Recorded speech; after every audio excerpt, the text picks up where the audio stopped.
नमस्कार. दीपमालास फॅशन पॉईंटमध्ये आपलं स्वागत आहे. श्री स्वामी समर्थ. आज आपण 5 मिनिटात सलवार कशी कट करायची अगदी सोप्या पद्धतीने ते बघणार आहोत. तर इथे तुम्ही बघू शकता की जो आपला सलवारचा कपडा आहे, मटेरियल आहे, ते आपल्याला 4 पदर फोल्ड करून घ्यायचे. माझ्या बाजूने बंद पदर आहेत. आता ह्या बंद बाजूने आपल्याला मोजायची आहे. सलवारची आपली जी काही उंची असेल त्याच्यामधून आपल्याला 5 इंच वजा करायचे. माझ्या सलवारची उंची आहे 38 इंच. त्यातनं 5 वजा केल्यानंतर मला मिळाले 33.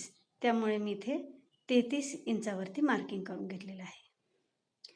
त्यानंतर जिथे आपण मार्क केलंय तिथे आपल्याला बॉटमचं माप टाकायचं आहे.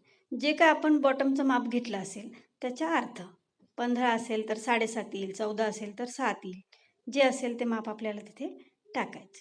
त्यानंतर त्याच्या अगदी विरुद्ध कोपऱ्यामध्ये म्हणजे जिकडनं सुटे पदर आहेत तिथे आपल्याला 1 ते 1.5 इंच मार्क करायचे वरच्या बाजूने. त्यानंतर जो आपण सीट घेराचं जे माप घेतलेलं आहे त्याचा 6वा भाग अधिक अर्धा इंच करायचं आहे. तर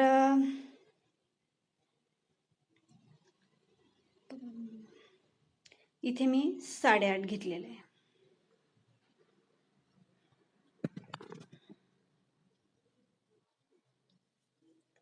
आणि 8.5 वर मार्किंग करून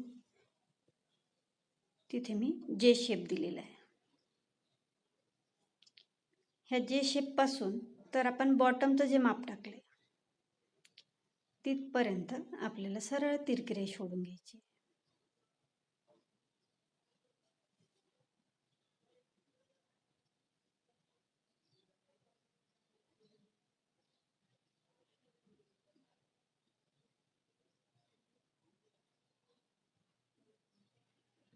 आता आपण सलवार कट करून घेऊया.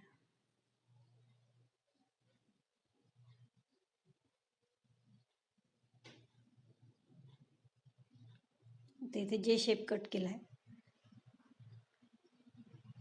त्यानंतर सरळ तिरकी रेष जी आहे तिथे आपण कट करून घेतलंय.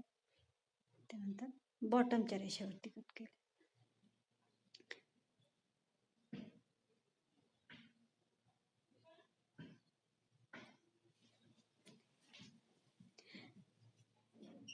यानंतर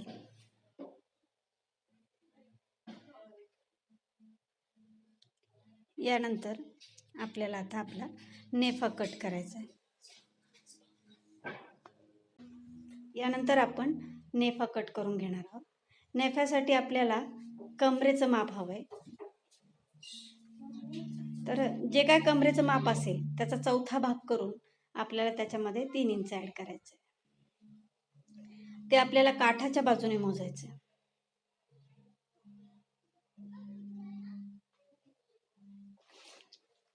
आणि उंचीला आपल्याला 7 इंचाचा नेफा तयार पाहिजे, पण वरची फोल्डिंग पट्टी वगैरे मिळून आपण ते 9 इंच घ्यायचं आहे.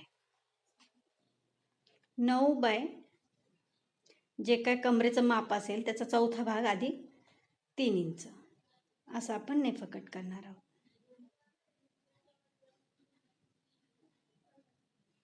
इथे आपल्याला थोडासा कॉर्नर कमी पडतोय, तिथे आपण थोडासा जोड देऊन घेणार आहोत. अशा पद्धतीने आपण 5 मिनिटात सलवार कट केलेली आहे अगदी सोप्या पद्धतीने. कसं वाटलं तुम्हाला हे कटिंग? ही पद्धत कशी वाटली? सोपी वाटली की अवघड वाटली? कमेंट करून नक्की सांगा.